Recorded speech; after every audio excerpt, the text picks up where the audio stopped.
Welcome, exile, to the beginning of a new journey through the dark and treacherous lands of Reclass. In this first episode, I'm excited to share my thoughts on starting a solo self-found adventure in Path of Exile. This journey is not just about loot and power, it's about embracing the challenges that come with exploring the game on my own terms. In trade leagues, the focus often shifts to profit maximizing your currency, flipping items, and farming for the benefit of others. While there's certainly fun in that, it can lead to a very different experience. For newer players like myself, it can mean skipping over important league mechanics just to farm the gear necessary for a strong character. Yes, you might progress quickly, but at what cost? With solo self-found, the game becomes a more deliberate journey.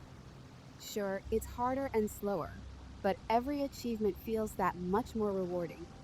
Each piece of gear, every crafting decision, and all the league mechanics I engage with are mine alone. I'm here to savor the struggle, to learn through every defeat, and to celebrate each small victory. Now, don't expect high-end pro gameplay from me. This is a beginner's journey filled with all the pain and gain along the way. I'll be navigating the learning curve, facing the challenges head-on, and sharing my experiences, both the struggles and the triumphs. So grab your gear, ready your skills, and let's dive into this adventure together. Remember, it's not just about the destination, it's about the journey through the dark, thrilling world of Path of Exile. Low on mine.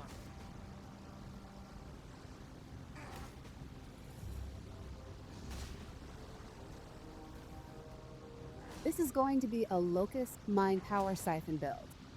I link the build guide in the description. If you're enjoying the journey so far and want to stay updated with my progress, make sure to hit that like button and subscribe. Your support means a lot as we tackle the trials of Reclass together. Let's get started. My shadow continues to nip at my heels. Bag it and tag it, boys and girls.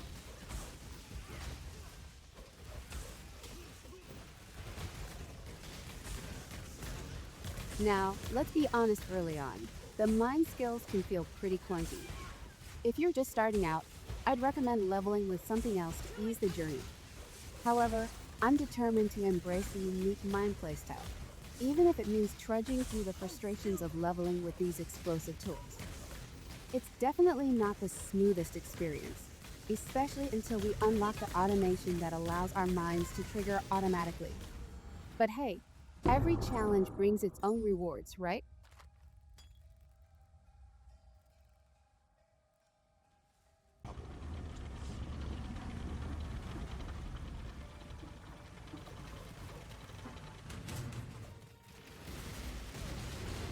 Claim your inheritance. Just need a moment.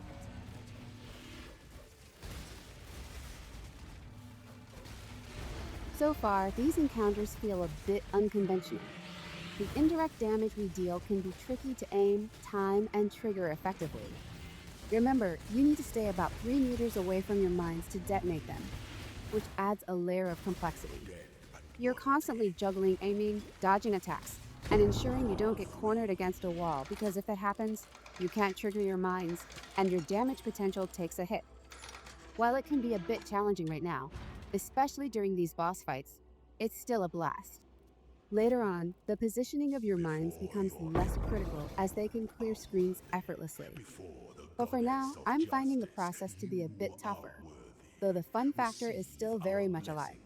Embrace our gifts and rise. Some just need a little nudge, for this is the ending Feel that free we all to ask any deserve. questions or give me tips for progression. This is my very first trickster build, and I'm excited.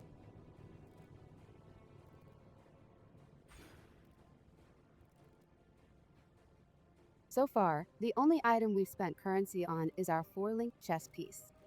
I figured that getting a 4-link as early as possible would be essential for smooth progression. But here's the thing, it's crucial to consider whether that upgrade is truly necessary at this point in the game, or if we can simply rely on the loot we gather throughout the campaign. Balancing upgrades with what we find along the way can make a significant difference in how we navigate the challenges ahead. Sometimes the best gear is just waiting for us to discover it. That's what it's all about.